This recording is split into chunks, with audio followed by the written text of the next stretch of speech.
paz do Senhor, meus irmãos. Estamos mais uma vez nesta maratona no Evangelho de Mateus e vamos ler hoje o capítulo 17.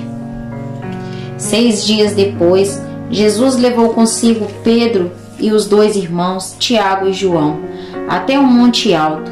Enquanto os 3 observavam, a aparência de Jesus foi transformada de tal modo que o seu rosto brilhava como o sol e suas roupas se tornaram brancas como a luz. De repente, Moisés e Elias apareceram e começaram a falar com Jesus.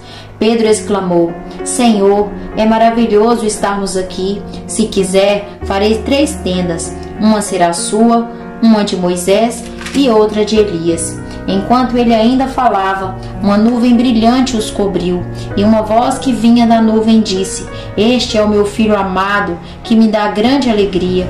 Ouçam-no. Os discípulos ficaram aterrorizados e caíram com o rosto em terra.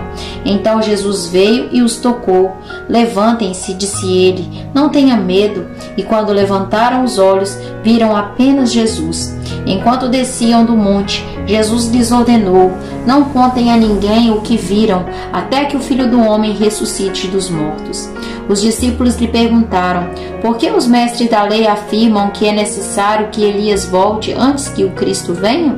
Jesus respondeu: De fato, Elias vem e restaurará tudo.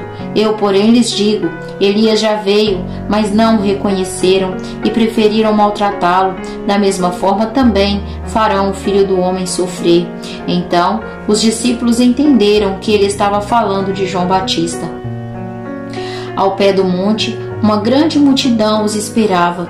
Um homem veio, ajoelhou-se diante de Jesus e disse: Senhor, tenha misericórdia de meu filho. Ele tem convulsões e sofre terrivelmente.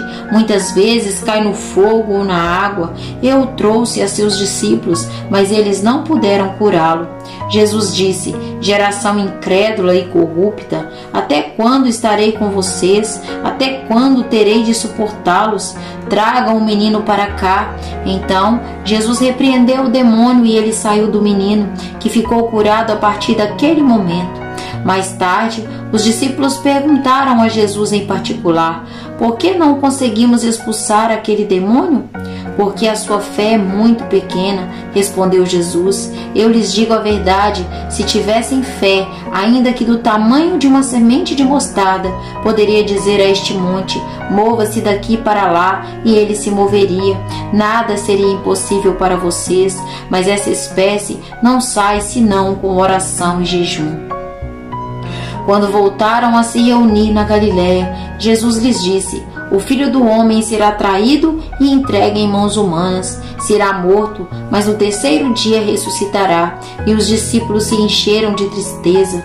Quando Jesus e os discípulos chegaram a Cafarnaum, os cobradores de imposto do templo abordaram Pedro e lhes perguntaram: Seu mestre não paga o imposto do templo? Sim, paga, respondeu Pedro. Em seguida, entrou em casa.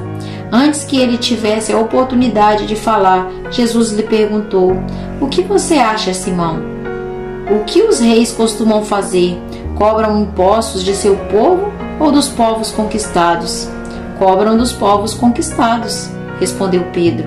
Pois bem, disse Jesus, os cidadãos estão incentos, mas como não queremos que se ofendam, desça até o mar e jogue o anzol. Abra a boca do primeiro peixe que pegar, e ali encontrará uma moeda de prata. Pegue-a e use-a para pagar os impostos por nós 2. Aleluia!